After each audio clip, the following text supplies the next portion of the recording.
Okay mga kapatid, hindi na ho natin patatagalin. Tignan na ho natin ito, nagbabiral na rin ito, no? Gaano na nga ba ka-safe dito sa Pilipinas?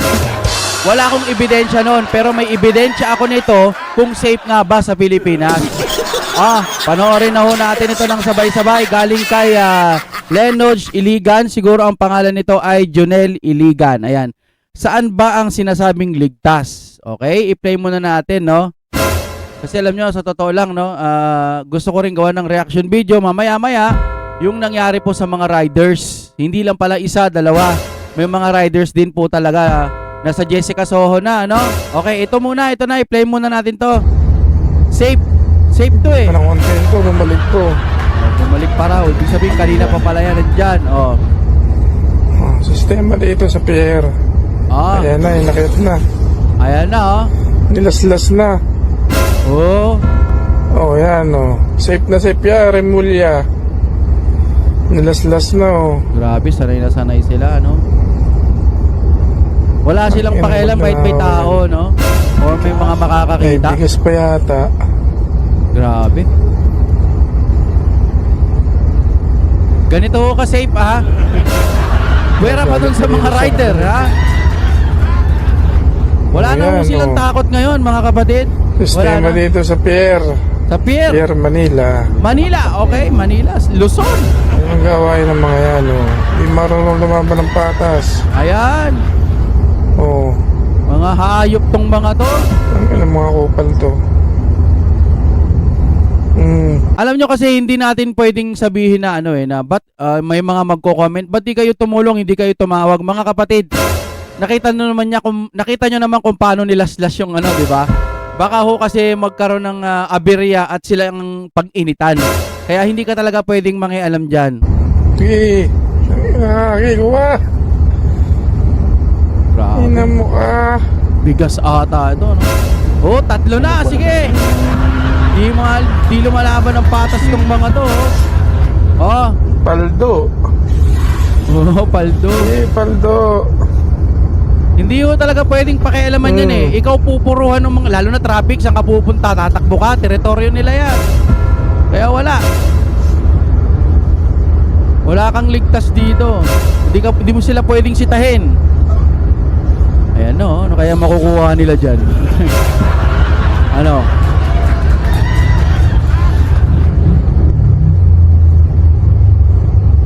kaya yan, Shoutout Kuya Jonel, courtesy by Kiko Mac. Shoutout Kuya Kiko Mac. Napakagandang example po ito ng mga video na to. Walang alam yung nasa likod, yung nasa harap ng truck, no? Hindi yun malaki eh. Hindi mo naman mararamdaman basta-basta yan eh. Hindi uubra yung mga lona-lona lang, yung ganyan na pantakip. Lalaslasin nila. Sabog ang bigas. Grabe, wala hindi. Kung may bang-bang lang yung tapos bang-bang-bang, tatlo, tapos tumba. Ayan na. Paano painante? Bumaba na yung painante, Patay ka ngayon. Yan na. Hindi rin pwedeng makialam yung painante niyan. Kailangan may dala rin siya. Bumaba pa itong painante, Yari ka dyan. Gigi, pasin mo. Tumakbo lang, anak ng titing di mo. Ligtas po. Ligtas. Pero kagaya nga po ng sinasabi, nagdi-discuss po tayo ng statistics. Ligtas naman pala eh. Yung mga riders, napanood yun naman yun sa Jessica Soho. Mamaya, unti-untiin natin yan. Tanungin muna natin to, ligtas ba, sir? And statistics will bear it out na mas ligtas po ang Pilipinas ngayon as compared to the previous period. Wow! Wow, heavy! Mas ligtas ngayon, tapos sinabi nyo pa kaysa dati. Dati yung mga natutumba, yung mga gumagamit, naririnig namin yung mga hayok, ang mga bituka, yung mga drogista. Kakainis! Diba? Karamihan yun yung mga natutumba noon. Mga pusher, mga adik-adik, mga nagnanakaw, mga nanggagaasa, mga salot sa lipunan. Yun ang madalas naming nababalita ang mga chismis. baka mga totoo, baka, di ba? O, dito, si ganito po, share. Ngayon, ang mga natutumba, mga riders, may mga nagagahasa pa, tapos ito, umaakyat. Pinakakaramihan po ngayon yung pinaka-highlights na ano ko yung mga pinagsasamantalahan. Tapos yung mga riders ho natin, yung nga sinasabi ko kanina doon sa Jessica Soho, grabe ho yung mga nangyari doon. Hindi lang isang riders, dalawa, parang 3 pa nga ata yung napanood ko doon. Hindi ko tinapos, tapos na kasi ako kumain. Nanonood kasi ako ng mga ganun-ganun pagka kumakain ako, ganyan, mga documentary. So paano nyo masasabing safe? Sasabihin nyo na naman, ibang kaso kasi ito. Sir, with all due respect, nire-respeto ko po mga kapulisan, mga sundalo, lahat po ng nasa gobyerno. Pero Sir King, na naman. Hindi ho kayo expression lang ho. Sir, ano ba? Bakit safe? Ang dami na mga kriminal na nangyayari ngayon, Tapos safe? Wow, heavy talaga. Good. Pero this is small consolation. Naintindihan po natin na this is small consolation po kung hindi po ito ang ating nararamdaman. Ano bang gusto nyo sabihin namin, sir? Sir, I love you Hindi ho tayo galit. Love you po. Sir, safe naman pala eh. Tara, hayaan nyo lang. Tuloy-tuloy tayo. Maglakad tayo sa gabi. Mga alas 4, alas 3, alas 2, yung mga call center, safe naman eh. May lalapit sa yung may dalang Hindi, safe naman eh. Binalita, safe. Di ba?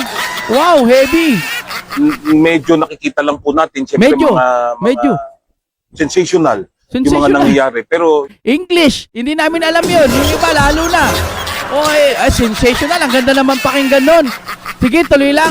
Safe naman. Ganun ba yun? yung statistics po natin talaga, pababa po talaga yung krimen. But Wow! Mababa ang krimen!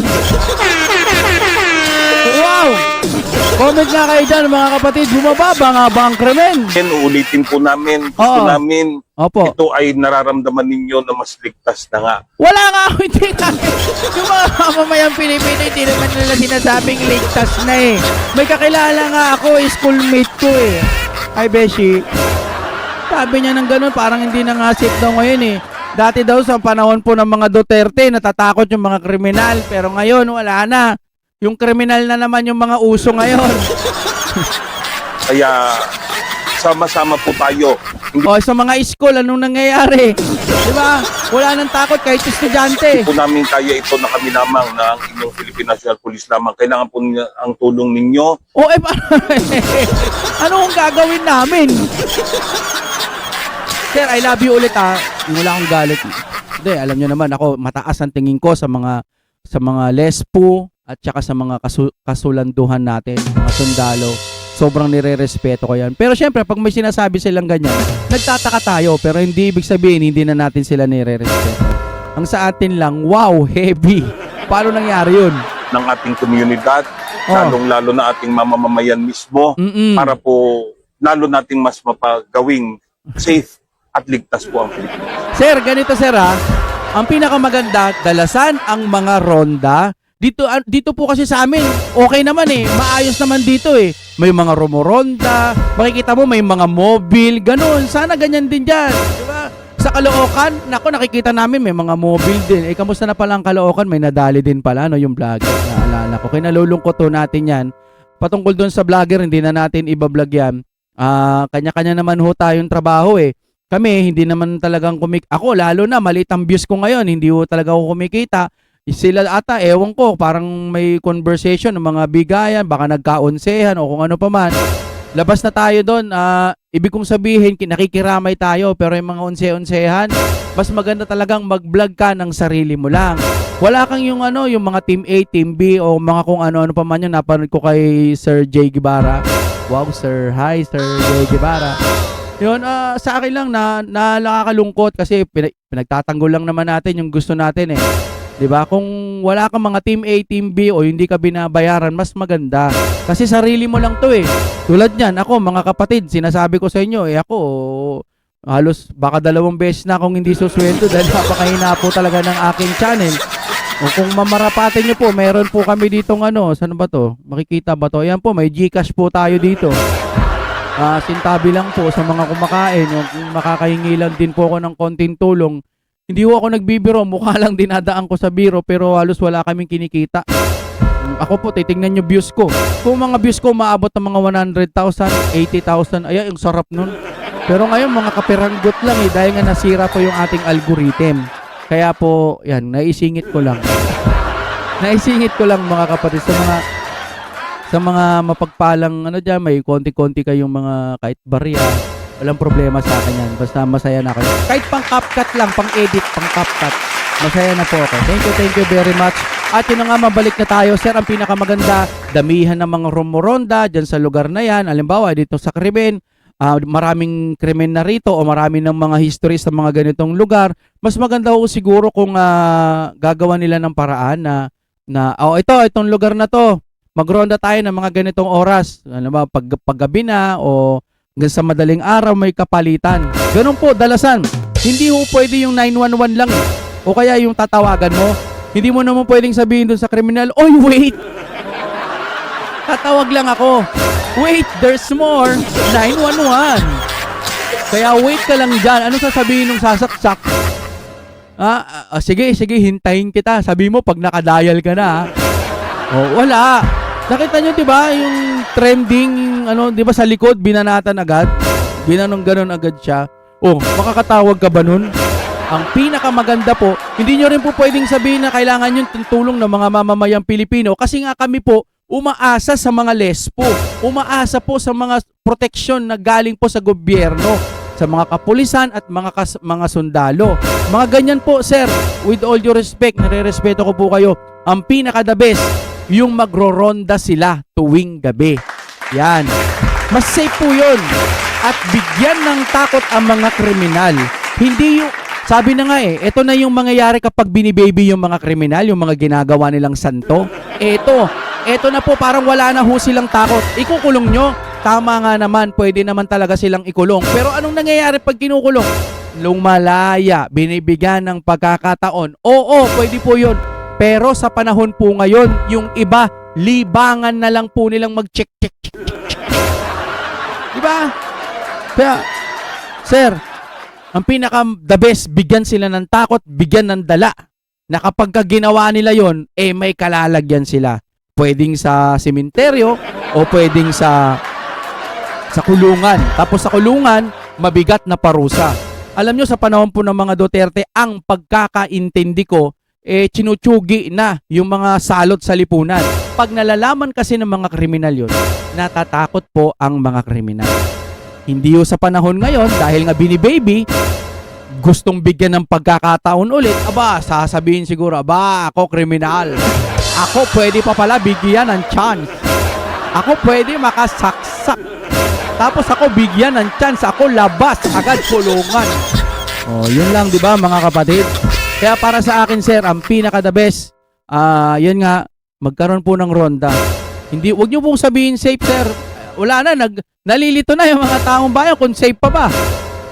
Paano ho mag-iingat sa tulong po ninyo? Hindi ho sa tulong namin. Halimbawa, yung mga call center, wala naman silang magagawa kung gabi sila uuwi. Kaya ang pinaka-the best po, yung pagtatrabaho po o dadagdagan pa. Di bigyan kayo ng masweldo kaysa naman kinukupitan yung Pilipinas ng mga buaya. Di isweldo na lang sa inyo. Halimbawa, overtime. Magmula alas 8 ng gabi hanggang alas 4 ng madaling araw o alas 5 ng madaling araw, alas 6. Dagdag ba? 30,000 per isang tao. Di mas okay na yun. Kaysa naman kinukupit lang po, di ba? Yun lang. Sir, sabi ko sa inyo, ako nire-respeto ko mga kapulisan natin dahil sila po ang nakakatulong sa atin pag may mga kriminal. Pero sana bigyan nyo ho ng takot itong mga kriminal na to. Hindi, baka sabihin na naman nila Riz Hontiveros nito, dapat bigyan ng chance. Siguro hanggang dito lang tayo mga kaibigan. Sobrang maraming salamat po sa inyong panonood. Kung trip nyo na katulad ng mga ganito, may kasamang reaction video ang mga pinanonood, mag-like at mag-subscribe kayo dyan. Thank you very much mga kapatid.